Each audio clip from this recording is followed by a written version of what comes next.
Monsieur le Président de l'Assemblée nationale, Mesdames, Messieurs les honorables députés, Mesdames, Messieurs les ministres et secrétaires d'État,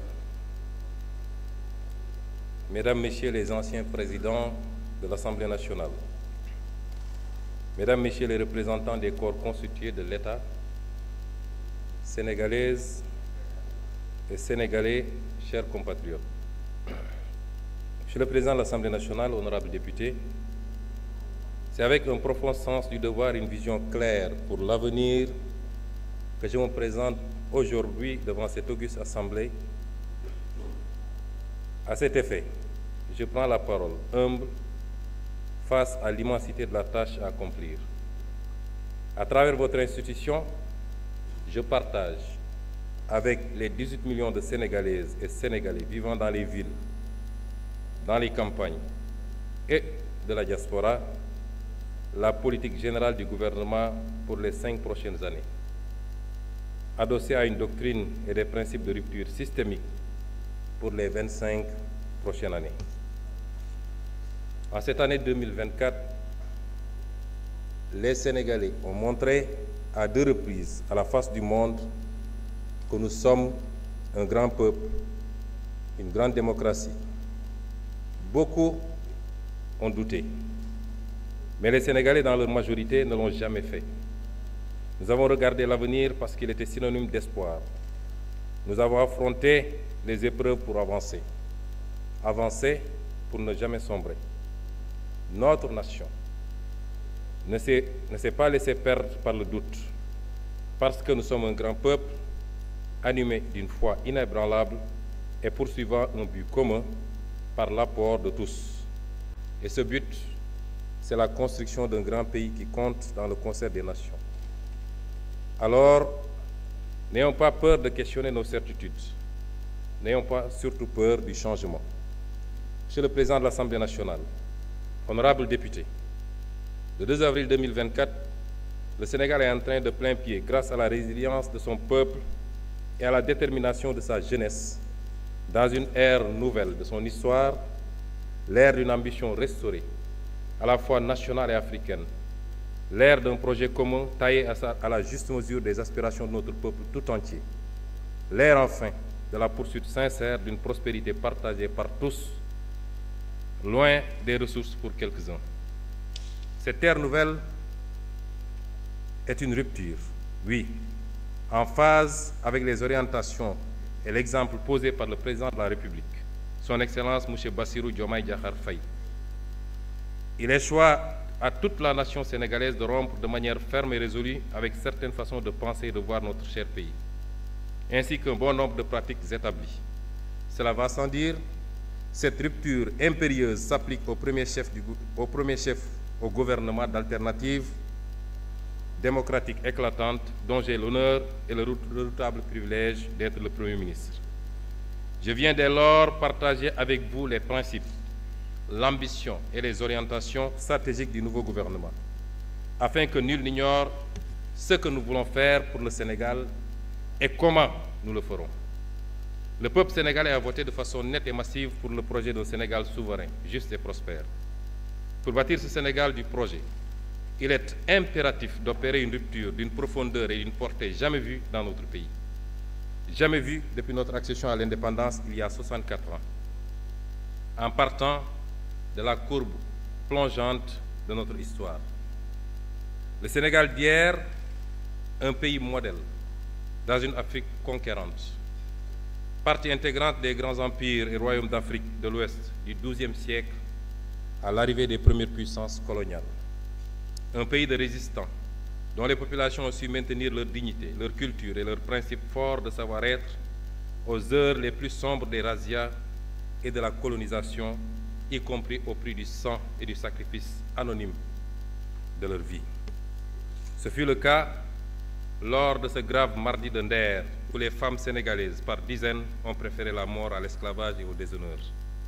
Ou ce jour tristement célèbre du 1er décembre 1944 à Thiaroye, où des hommes sénégalais, avec leurs frères africains, ont par dizaines préféré la mort à l'injustice et au déshonneur.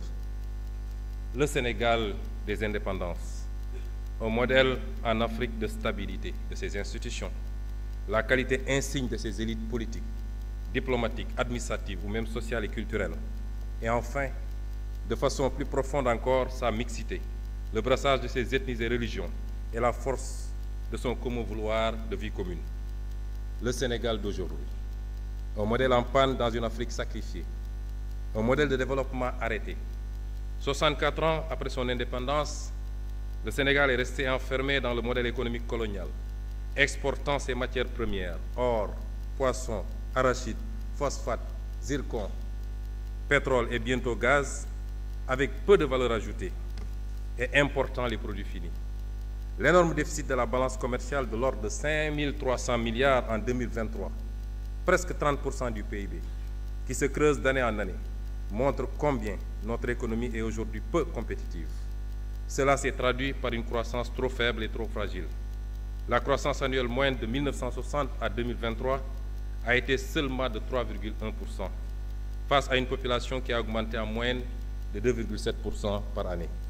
Le revenu réel par habitant n'a jamais décollé et les Sénégalais sont aujourd'hui quasiment au même niveau de revenus qu'au moment de l'indépendance, voire plus pauvres si l'on tient compte de toutes les richesses qui s'expatrient avec les revenus des investissements des groupes étrangers.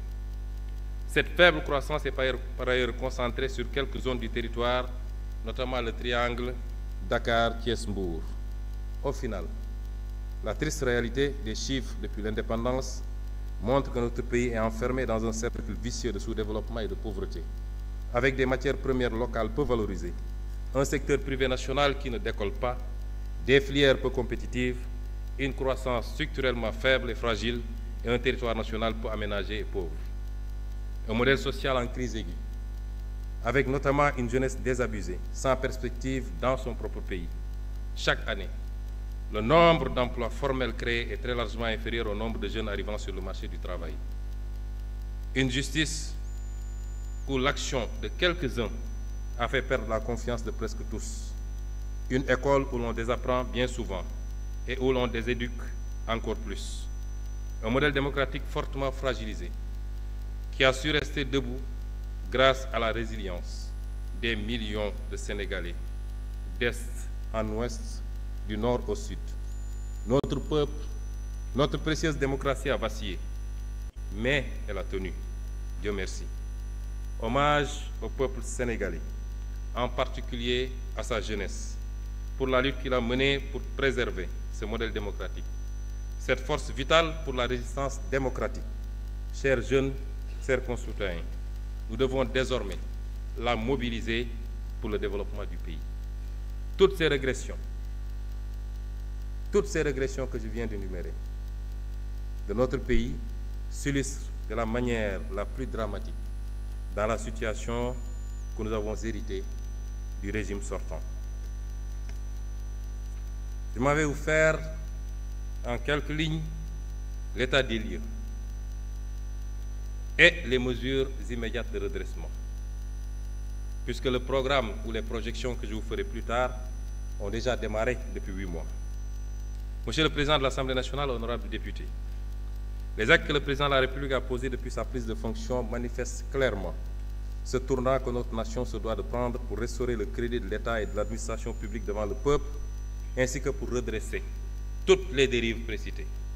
En effet, dès sa prise de fonction, il a chargé le gouvernement de mettre en place un plan d'action d'urgence dans l'attente de l'adoption du nouveau référentiel des politiques économiques et sociales.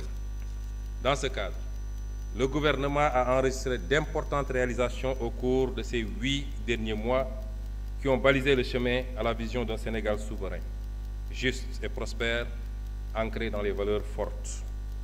Nous nous sommes tout d'abord attaqués à la mère des batailles, à savoir l'établissement de la situation de référence des finances publiques, de l'état des lieux des contrats au niveau des secteurs stratégiques et la reddition des comptes. Bref, un Sénégal juste puisque transparent et au meilleur standard de la bonne gouvernance. À cet égard, nous ne pouvions pas nous imaginer un seul instant que le mal était si profond. L'audit des finances publiques sur la période du 1er mars 2019 au 31 mars 2024 est à ce point particulièrement révélateur des dérives du précédent régime, avec notamment minoré. Cette situation a eu notamment comme conséquence la suspension des financements attendus en 2024 du Fonds monétaire international et de la Banque mondiale et le gel du programme économique et financier appuyé par le FMI. C'est le lieu, une fois de plus, de rendre hommage au président de la République.